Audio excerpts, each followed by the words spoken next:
আসসালামু আলাইকুম। আজকে আমি আপনাদের সাথে শেয়ার করব কিভাবে আপনারা বড়দের গোল জামা কাটিং করবেন বা আমব্রেলা ফ্রক কাটিং করবেন। তো এখানে আমি কাপড়ের লম্বা নিয়েছি প্রায় 16 ইঞ্চি পরিমাণ এবং কাপড়ের চড়া নিয়ে নিচ্ছি যতটুকু পরিমাণ আপনার বডি থাকবে। তো যেহেতু আমি এখানে বড়দের জন্য বানানো ওই অনুযায়ী আমি কাপড়টি কাট করে নিচ্ছি। আপনারা দেখতে পাচ্ছেন কাট করার পর এখানে আমি নেকটা কাট করে নিচ্ছি।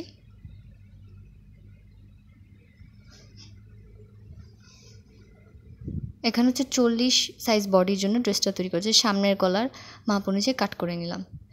এবার আমি সামনের গলার পট্টি এবং পিছনের গলার পট্টিটা সেলাই করে নিচ্ছি।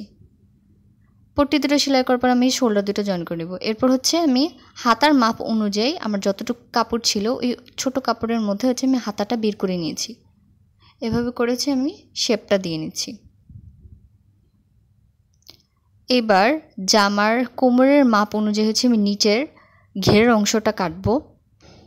তো এখানে কোমরের মাপের থেকে একটু পরিমাণ উঠিয়ে এভাবে কাটলে সুবিধা হয়, কারণ অতিরিক্ত পরিমাণ কাটা গেলে তা পরে সেলাই করতে অসুবিধা হয়। তাই আমরা কাপড় রেখে কাট করব এবং এই যে নিচে অতটুকু অংশ রয়েছে এই অতটুকু অংশ আমাদের জোড়া পড়বে।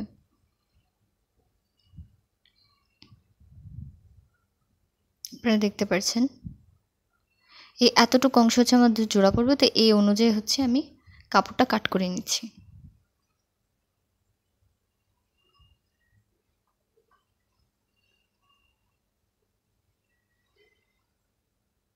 খুবই সাবধানতার সাথে আমাদের এই নিচের ঘেরের অংশটা কাট করতে হয়, কারণ এই ঘেরের অংশের মধ্যেই আমাদের ফিনিশিংটা সবচেয়ে ভালো আসে। এবার আমার যতটুকু কাপড় নিচ দিয়ে বেঁচে গেছে ওই অতটুকু কাপড়ের মধ্য দিয়ে আমার ঘেরের অংশটা কাট করতে হবে।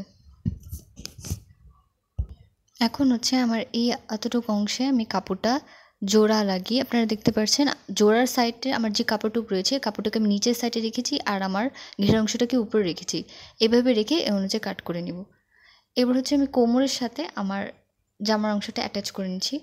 এবার আমার হাতার কাপড়ের সাথে আমি হাতার লেসটা জয়েন করে নিচ্ছি। This is the final look of this. দেখতে পাচ্ছেন আপনারা ড্রেসটার কতটুক পরিমাণ ঘের হয়েছে।